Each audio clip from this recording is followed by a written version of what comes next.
I gotta say this about the narrative surrounding Shedeur Sanders and 7 starts, supposedly, allegedly being enough time for Shedeur, for people in legacy media to make the determination that, he's definitely not the guy. The Cleveland Browns absolutely have to pick a quarterback if they have a top 3 pick.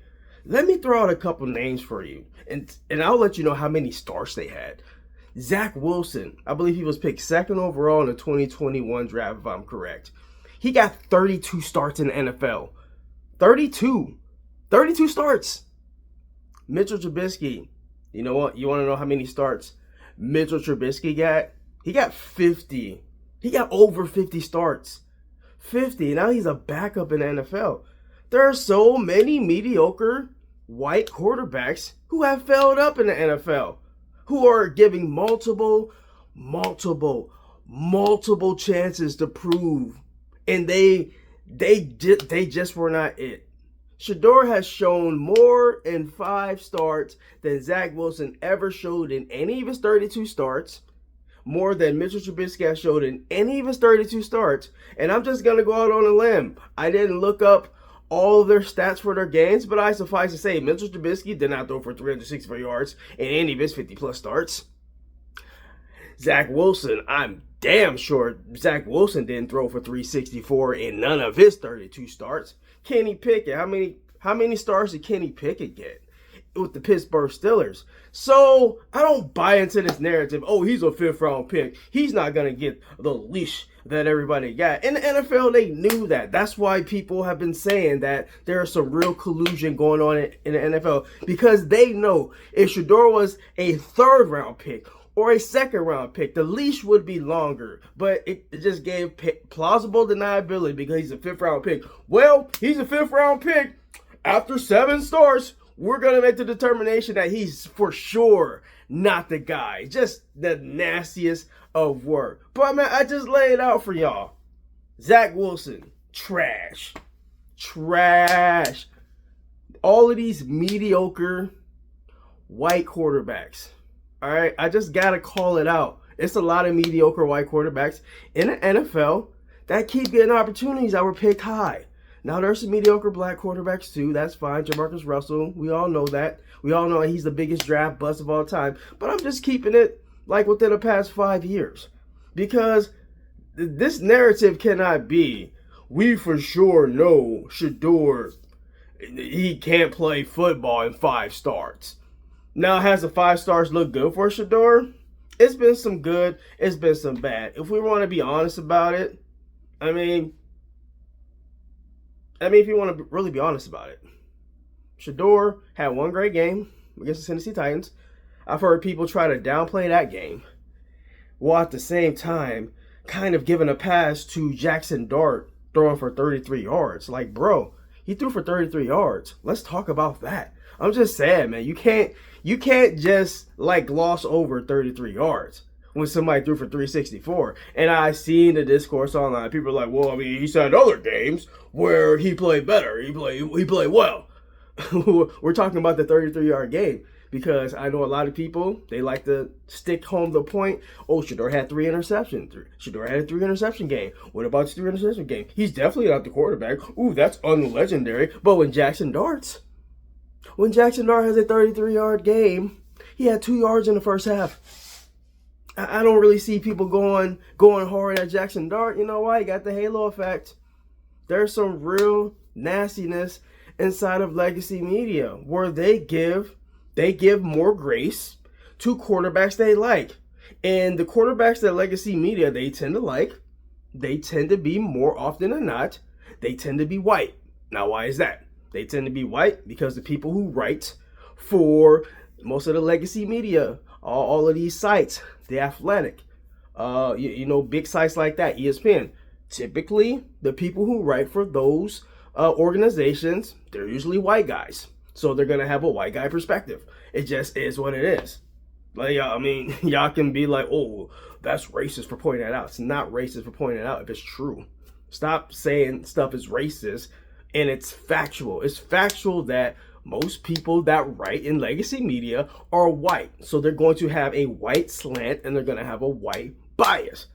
That is why somebody like a Zach Wilson can start 32 games without people being like, hey, WTF, how is this guy able to start? Well, you know why he's able to start? Because he was a second overall pick. Well, that just tells you that these draft evaluators really don't know anything.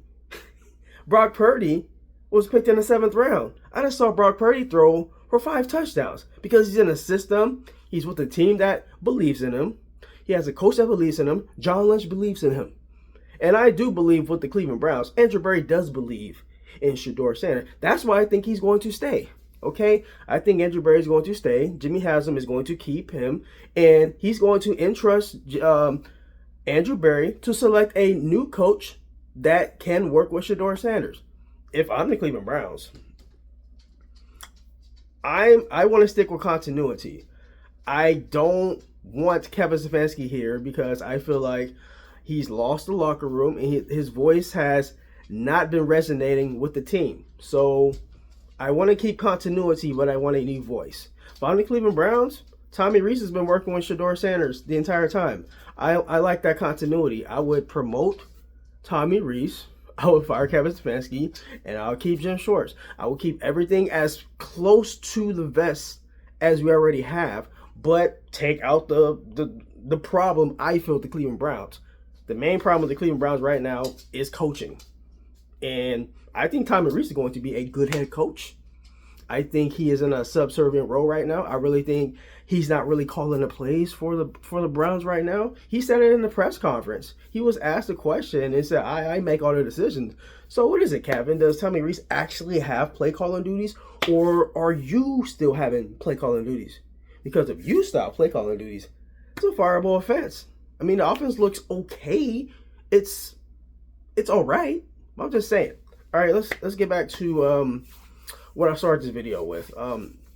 Yeah, all these quarterbacks are getting all these starts. Dylan Gabriel, 5'10", he got 6 starts. What are you talking about? You talking about 7 starts is enough for Shedeur? Just say you don't like Shedeur and just call it a day. All right, I do have stats that favor Shedeur. I mean, Shedeur was the first rookie this year to throw for over 300 yards. That goes for all the rookies that started since the beginning of the season. Cam Ward was the only one. Jackson Dart, he came in, I think, week 4. Dylan Gabriel came in week 5. Shook came in like halfway through the year. Actually, Tyler Shooks looked like the best quarterback so far in the rookie class. You know why that is? Because he was able to get reps early in camp. They were really battling between Spencer Rattler and Tyler Shook. I really felt like this season, the Cleveland Browns, I don't know what they were doing with Kenny Pickett and Joe Flacco. If you knew Deshaun Watson was coming back at some point and he was going to be in the building, why did you need to get 2 veteran? You could have got just Joe Flacco. You didn't need to get Kenny Pickett. Okay. If you wanted a veteran, that's fine with Flacco. Why'd you bring Kenny Pickett in? Made no sense to me. It's almost like you were taking reps away from the 2 rookies. That would have benefited both of them if Kenny Pickett wasn't in camp. To have a solidified backup, like a real competition, which Shedeur Sanders would have won. But I don't think Kevin Stefanski wanted that. I think Kevin Stefanski, he really wanted it to be a redshirt year for Shedeur. And the actions just say that because, yeah, Shedeur is 4th on the depth chart, which is wild to think about right now. If you look at everything, look at the numbers. Joe Flacco, he had 2 touchdowns, 6 picks, and 4 starts, averaged about 200 yards passing. Dylan Gabriel, 93 yards passing, but he had 7 touchdowns and 2 interceptions. Shedeur, 5 starts, 6 touchdowns, 8 interceptions, over 1,000 yards. So Shedeur has the most yards passing on the team. Way more, passing yards than Dylan had in the same amount of time. Okay? And he's willing to push the ball down the field. I'm just saying. But let's land this plane home. I'm all over the place. But, yeah. All these quarterbacks, mediocre quarterbacks, getting all these starts. But I'm supposed to believe that 5 games, Shedeur unequivocally not it. Like, what are y'all talking about? legacy media as well, especially Cleveland media, man. These jokers in Cleveland media. I'm so sick of Anthony Lima and Jason Lloyd. I'm just tired of these guys. Like, we need better representation in Cleveland media. Like, we seriously do. Like, it's a lot of bad. It's a lot of bad.